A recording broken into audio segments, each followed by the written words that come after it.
Julius, good morning. Good morning po, Sir Aljo, at sa lahat ng ating masugid na taga-subaybay dito sa punto asintado ng inyong programa. Isang magandang umaga po sa lahat.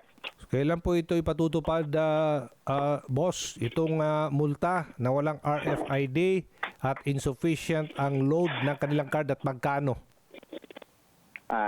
Sir Aljo, ito po'y nauukol dun sa Joint Memorandum Circular 2024-001 kung saan ito pinagdaan ng DOTR, LTO, TRB noong August 1 at ito po'y magiging effective by August 31, 2024.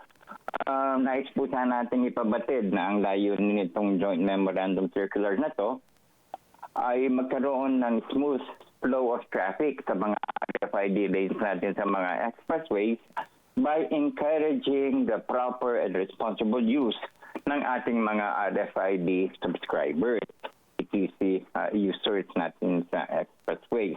Ang binabanggit po ninyong multa at penalty sa violation ay ukol sa kung wala kayong kung kulong yung load ninyo, dumaan kayo sa ETC lane, at kung wala kayong RFID at dumaan kayo sa ETC lane, Sir Aljo. Subalit hindi naman po yan automatic. Bibigyan po muna kayo ng show cause order upang bigyan kayo ng pagkakataon i-refute o questionin yung pagkakahuli ninyo bago man lang kayo magbayad. Kasi may show cause order na i-issue pa sa inyo na pwede nyo namang questionin yung pagkakahuli ninyo. Julius, subalit kung talagang kung talagang tuloy-tuloy at may violation na malalaman na talagang kayo'y nagkaroon ng violation, meron pong first offense, second offense at subsequent offenses. Ang penalty nito, graduated ito.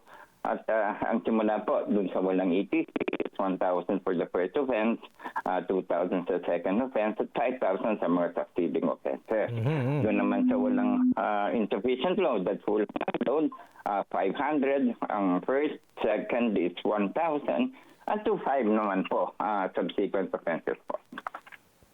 Ang tanong po ngayon, Julius, paano kung ang RFID reader naman sa mga toll plaza ang pumalya? Hindi po nababasa ang load sa RFID. Ano po ang remedyo dito ng mga motorista? Yes, tama po yan, Sir Aljo. Magandang katanungan po yan. Kaya nga po tayo binibigyan ng pagkakataon ang ating mga RFID users natin. Yung show cause order na i-issuehan, sagutin lamang po yan in a verified way within 5 days after receipt thereof. At pakita lang nila na tama na meron silang sufficient load at maayos yung kanilang RFID, then they will be exonerated from the penalty. At kung sila, napatunayan nilang wala silang sala, mga nangangahulugan, ang nagkaproblema yung mismong sistema o equipment ng toll operator, at sila naman po ang pagkakaroon ng liability sa amin. May taas singil kayo, di ba? Tama ho ba? Ang nangyari po yan sa singil na yan, Sir Aljo, dito sa SLEX, at yan po ay pinatupad noong Lunes. Kung Sir Aljo, kung matandaan ninyo, last year, yung kauna-una fee adjustment natin sa SLEX since 2011 ay ating pinayagan at pinatupad, pero sa dalawang bahagi. Tranches nang sa ganun hindi magiging mabigat sa motorista. Yung unang bahagi na ipatupad noong 2023 at yung pong pinatupad noong Lunes, ito po yung pangalawa at pinal na bahagi. At may karagdagang singil po ang